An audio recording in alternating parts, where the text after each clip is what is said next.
Hi, my name is Lisa Anderson, and I'm an associate professor of history and liberal arts at the Juilliard School here in New York City, and I'm providing a guest lecture for Professor Stuart Winter's class.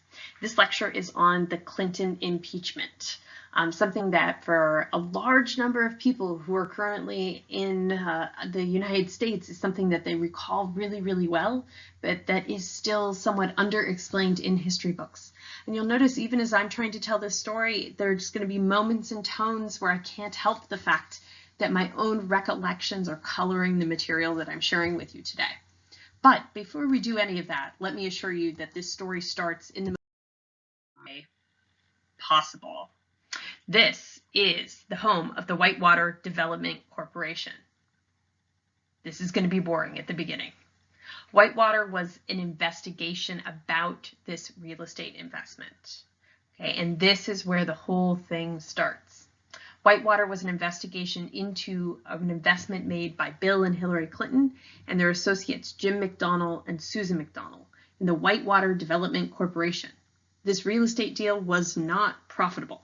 And in fact, the Clintons actually lost a lot of money in it. But what happened is that the Clintons' business partner, Jim McDougall, eventually made a professional change going into banking. He would purchase two savings and loans, renaming them to form the Madison Bank and Trust and the Madison Guarantees Savings and Loan. And then he lent himself the money to purchase another real estate investment, which was super illegal.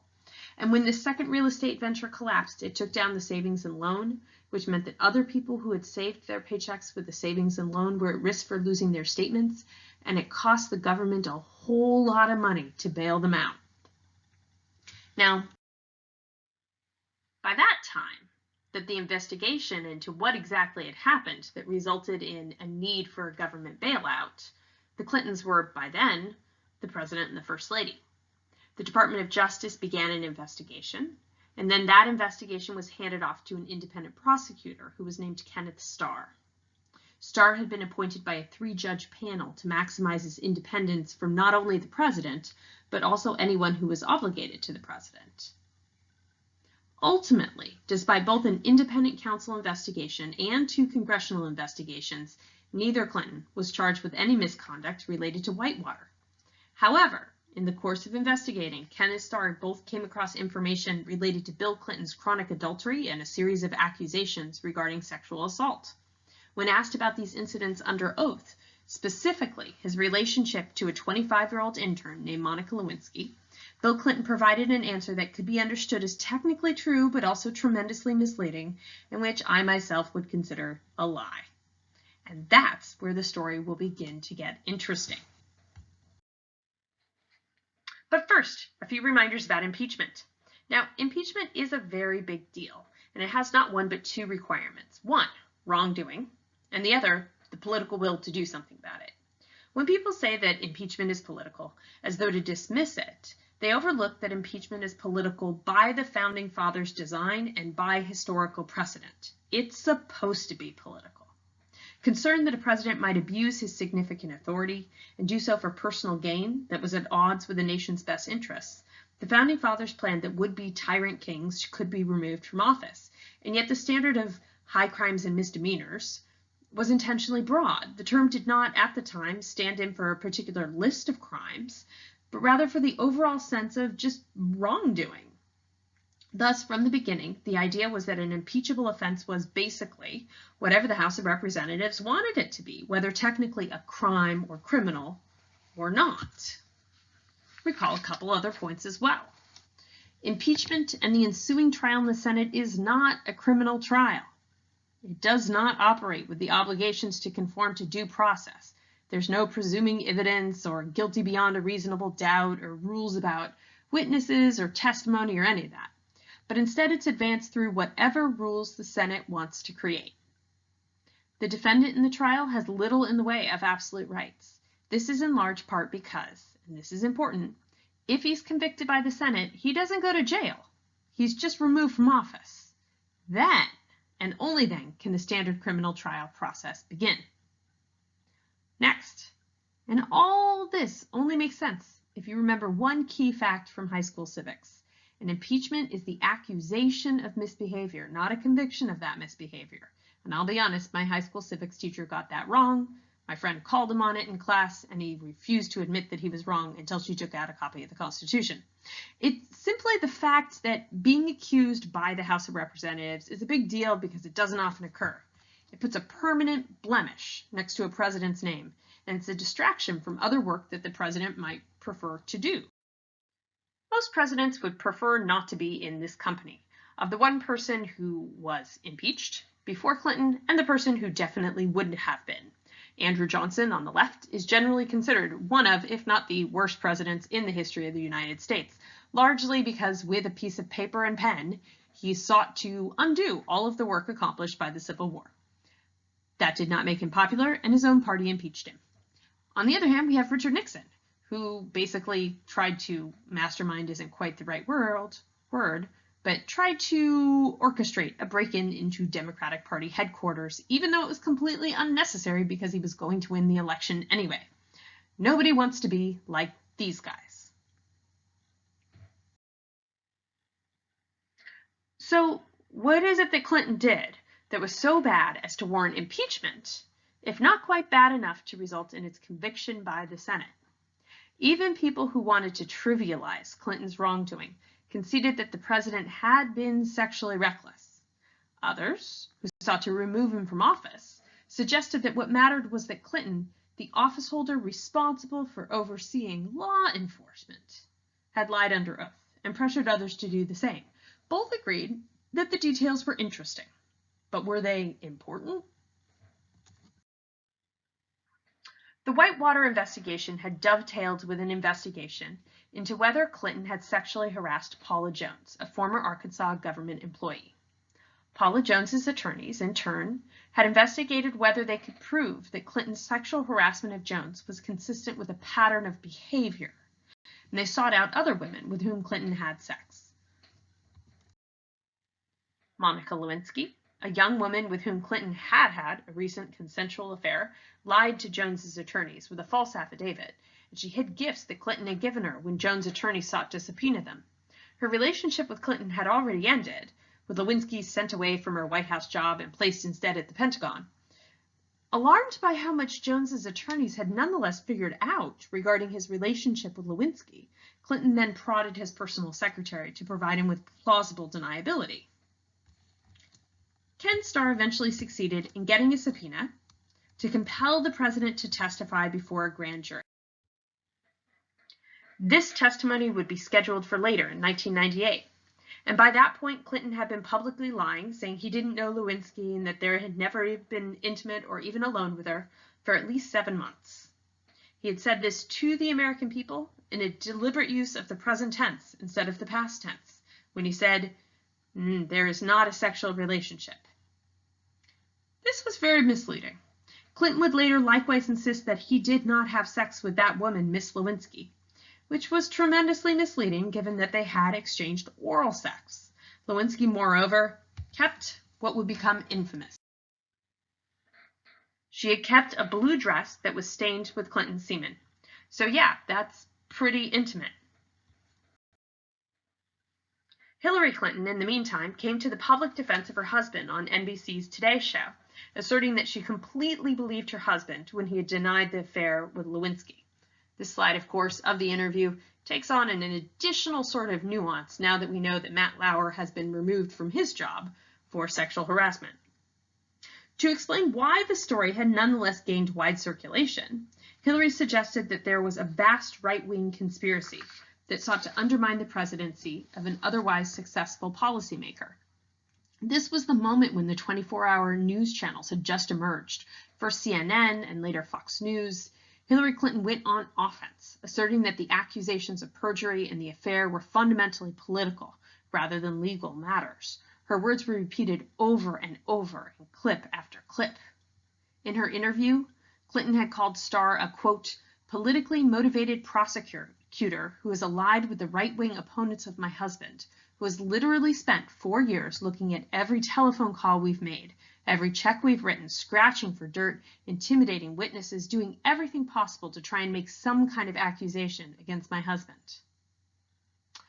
Only at the point when Starr had seized the blue dress with a semen stain and obtained a promise to testify from Lewinsky did Bill Clinton send of all things, one of his attorneys to break the news to Hillary Clinton that he had been unfaithful and lied about it. And now it was time to face the music, as Bill Clinton prepared to clarify his relationship with Monica Lewinsky and the lies previously told in the course of his grand jury testimony. Clinton again stopped short of the full truth, now simply admitting that I engaged in conduct that was wrong, while still trying to have it both ways. He said that his actions, quote, did not constitute sexual relations as I understood that term.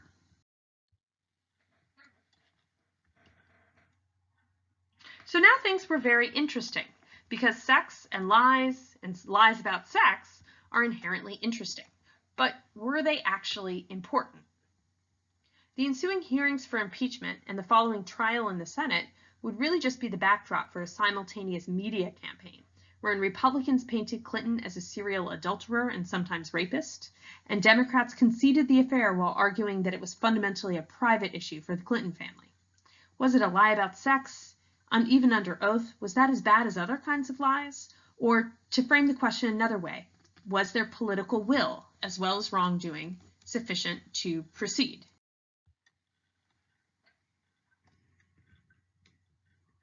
By now, Kenneth Starr was ready to provide the House of Representatives with his report.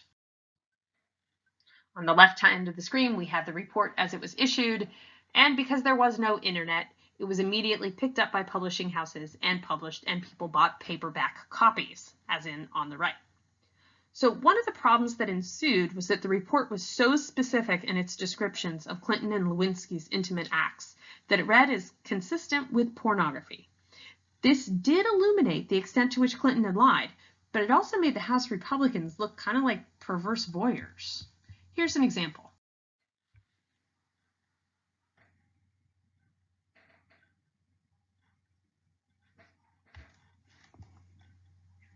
The detailed report thereby unwittingly helped the Democrats in their attempt to paint the impeachment process as fundamentally about sex rather than lying. And after months of leaks about the affair, Americans could no longer be scandalized. They were just desensitized. Republicans expected Americans to rally and reject Clinton and the Democrats, and instead, the Democrats increased their majority in the House by 5 seats during the midterm elections in 1998. And as for Clinton, his job approval ratings went up during the hearings, even as the public's opinion of his personal character went down. Unlike the case with Andrew Johnson or Richard Nixon, Clinton was accused of a lie that did not constitute an act of leveraging his office's authority for private gain. Would it matter? Republicans pressed ahead with the House approving 4 articles of impeachment: perjury before the grand jury, perjury in the Paula Jones lawsuit, obstruction of justice, and abuse of power. And along party lines, Clinton was impeached, and the matter now moved to the Senate for a trial. The Senate, well aware of how sordid the whole matter had been, agreed in advance to run the proceedings to maximize decorum. The trial procedure was approved by a vote of 100-0, which basically never happens. Opening arguments began in January 1999, and the trial concluded with a majority of senators voting not guilty, and enough crossing party lines so that it avoided appearing to just be simply theater. So why is it that a non-event, in this case Clinton's continuation in office, can be historically significant?